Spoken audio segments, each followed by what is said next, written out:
Moi, tänään on toukokuun 5. päivä ja tämän päivän ankkurin valinta on Kreikan tilanne.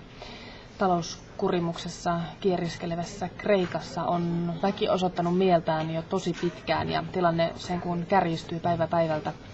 Tänään Atenassa on kaduilla ollut arvoiden mukaan 25 000 mielenosoittajaa ja siellä tunnelma on kiristynyt kyllä entisestään ihan selkeästi. Tuoreimmat tiedot kertoo myös niin ikäviä uutisia, että 3 ihmistä on saanut surmansa. Mielenosoittajat oli sytyttänyt tämmöisen pankkirakennuksen tuleen ja siellä sitten oli tullut jo näiden massiivisten mielenosoitusten ensimmäiset kuolonuhrit.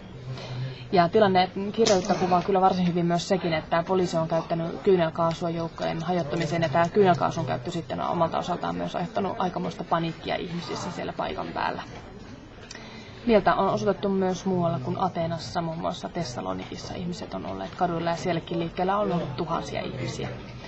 Eli hallituksen säästötoimia vastaan nyt siellä kovasti väki osoittaa mieltään, joten voi vaan kuvitella millainen se tunnelma siellä kaduilla oikeasti on. Tietysti Kreikka on ollut meillä täällä tapetilla myös, koska näistä Kreikan taloudellisista tukitoimista on täällä Suomessa päätetty. Ainakin nyt sitten eduskunnassakin kiivaasti keskusteltiin tästä 1,6 miljardista, joka olisi Suomen osuus tämän Kreikan tilanteen helpottamiseksi.